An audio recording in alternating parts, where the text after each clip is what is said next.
आपके सामने उपस्थित हूँ ऑनलाइन क्लासेस में।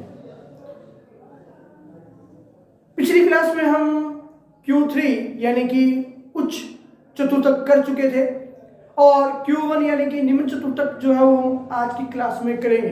तो वीडियो को अंत तक देखें और वीडियो को लाइक शेयर करना न भूलें। यदि अभी तक आपने चैनल को सब्सक्राइब नहीं किया है तो चैनल भी सब्सक्राइब कर लें।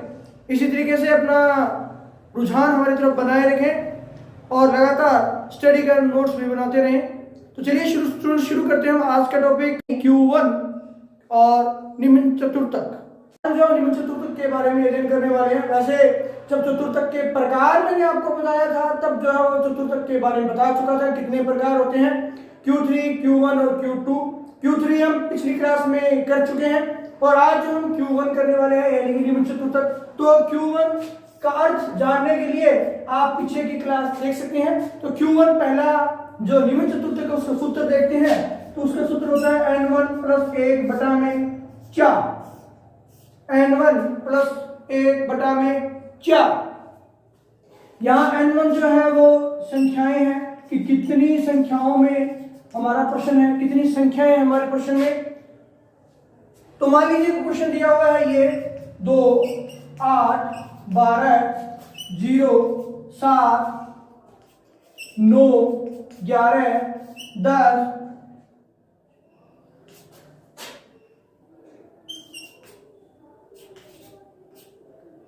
मान लीजिए क्वेश्चन दिया गया है।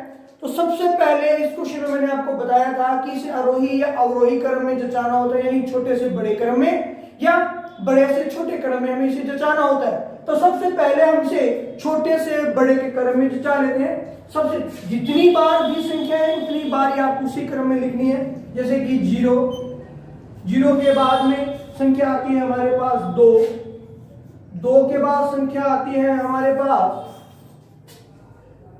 8 के बाद हमारे पास संख्या आती है 9, फिर 9 दो बार है 9 और 9। उसके बाद हमारे पास संख्या आती है 10, तो 10, फिर आती है 11, फिर आता है 12 और 12। हमने जो है उसे एक क्रम में व्यवस्थित कर लिया है, छोटे से बड़े के क्रम में व्यवस्थित कर लिया है। अब इन संख्याओं को गिन लेते हैं ताकि हमें n प्राप्त हो जाए। 1, 2, 3, 4, 5, 6, 7, 8, 9। जी हाँ, हम 7 संख्या यहाँ पे मिस कर गए हैं। तो 7 और फिर 8, तो 1, 2, 3, 4, 5, 6, 7, 8, 9, 10, कुल मिला के 10 संख्याएं हमारे पास है। तो यहाँ हम लिख सकते हैं n बराबर में 10। n बराबर में हमारे पास कितनी है, 10 है। तो हम सूत्र में उसको इंप्लीमेंट करते हैं। Q1 बराबर 10 + 1 बटा में 4। 10 और 1 11, 11 बटा में 4, 11 बटा 4 का भाग देते हैं 11 में तो हमें उत्तर प्राप्त होता है 4 दूने 8, 4 7 28 और 4 5 20, 2.75। ये 2.75 क्या है, ये 2.75 मध्य मान है या पद का मान है। तो 2.75 यहाँ नहीं हो सके, यहाँ पे 1 है 2 है 3 है 4 है 5 है। 2.75 में हमारे पास कोई मान नहीं है। तो इसको हल करने के लिए 2.75 को हल करने के लिए हम क्या करते हैं, हम यहां करते हैं दूसरा पद प्लस ये 2 पूरा ले लिया मैंने। आगे कितना है 0.75, तो 0.75, लेकिन 75 मान कहां से ज्ञात होगा, तो उसके लिए हम क्या करेंगे,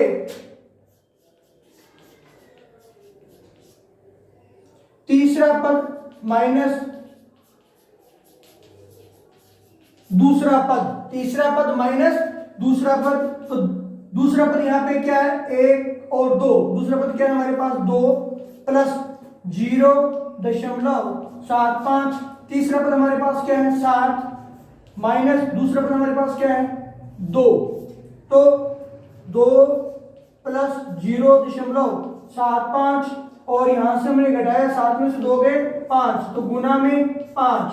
अब मैं 2 का 2 यहां लिख लेता हूं प्लस 0.75 को गुना कर लेता हूं मैं 5 से, तो 5 पंजू 25, 2 5 7 35 और 2 37,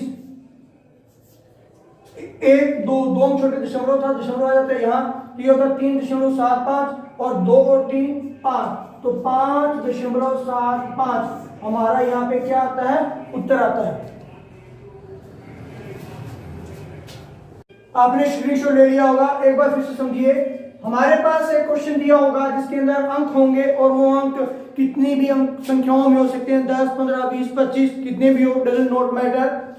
सबसे पहले हमें क्या करना है, उसे एक क्रम में व्यवस्थित करना है, छोटे से बड़े या बड़े से छोटे क्रम में व्यवस्थित कर लिया। उसके बाद में उनको जो है गिन लेना है कि ये कितने पद थे, वो पद जो n थे यानी कि 10 थे, यहाँ पे 10 हमने लिख लिया। सूत्र था हमारा 10 + 1/4, तो 10 और 1 11, 11/4, 4 का मैंने भाग दिया 11 में, उत्तर कितना प्राप्त हुआ, 2.75। अब ये वहां पद का मान होगा, तो ये दूसरा अंक तो देखिए पूरा आ रहा है, इसलिए दूसरा पद प्लस 0.75 आ रहा है, उसका 0.75वां हिस्सा निकालने के लिए मैं क्या करता हूं, यानी 3/4 आ रहा है ये, तो 3/4 निकालने के लिए 0.75 लिख लेता हूं, माइनस अब 2.75 यानी कि ये मान किसके बीच में स्थित होगा, 2 और 3 के बीच में स्थित होगा। अगर यहाँ 4.50 होता तो वो किस किस के बीच में होता, 4 और 5 के बीच में। तो जो बाद की संख्या है यानी 2 के बाद की संख्या क्या है, तीसरा पद माइनस दूसरा पद, अगर कितना आ गया हमारे पास 5 और 0.75 इसकी गुना में था, तो 0.75 को मैंने इसे गुना करके उत्तर आ गया 3.75। दोनों को जोड़ देता हूं तो उत्तर मुझे प्राप्त हो जाता है 5.75। ये हमारा जो है वो Q1 फाइंड हो जाता है। अब यहां बात आती है इसकी कि यहां इसको हल कैसे करना है। यहां मान लीजिए 4.15 है, 8.95 है, कुछ भी हो महत्व नहीं है। ये पहला जो भी पद होगा वो पूरा ऐड किया जाएगा, प्लस दशमलव का जितना है उससे गुना किया जाएगा। किसके साथ गुना किया जाएगा, तो जो ये आगे का अंक होगा इसके बाद का अंक लेके उस और इस पद में से घटा देना है। यहाँ पे यानी कि यहाँ पे अगर 8 है तो 9वां पद माइनस 8वां पद, ठीक है, तो 9वां पद माइनस 8वां पद आ जाता है, और जो यहाँ दशमलव में संख्या होगी उसे गुना कर कर और उन दोनों को जोड़ देना है, तो हमें Q1 प्राप्त हो जाता है। तो ये हमारा जो क्वेश्चन था हमने इसको सॉल्व किया। अब 2 क्वेश्चन मैं आपको घर से प्रैक्टिस के लिए दे रहा हूं, आप जो है वो उनको हल कर और उसके उत्तर कमेंट बॉक्स में जाके लिखें कि #1 और #2 का उत्तर क्या है। प्रैक्टिस आपकी हो जाएगी और मैं निश्चित रूप से आपको रिप्लाई भी दूंगा कि आपका उत्तर सही है या गलत है। अगर आपका उत्तर सही है तो उस पर टिक रिप्लाई में देता हूं, अगर गलत है तो आपको सही उत्तर जो रिप्लाई में दिया जाएगा। तो चलिए आगे के हम क्वेश्चन लिख लेते हैं जो आपको घर से प्रैक्टिस करनी है। अगर स्क्रीनशॉट नहीं लिया है तो स्क्रीनशॉट ले लीजिए इसका एक बार। क्वेश्चन 1 यानी कि #1 आपका क्वेश्चन है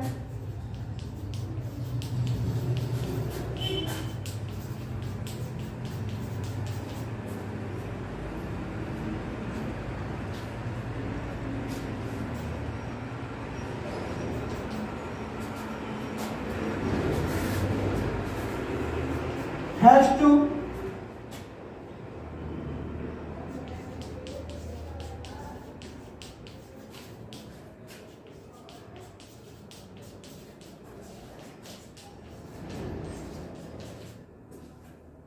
2 क्वेश्चन मैं आपको दे रहा हूं प्रैक्टिस के लिए, आप इसे घर पे सोल्व करके देखें और सोल्व करने के बाद में उसके उत्तर जो है वो जरूर दें।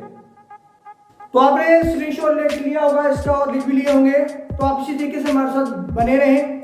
आपका शुभ रहे। जय हिंद, जय भारत।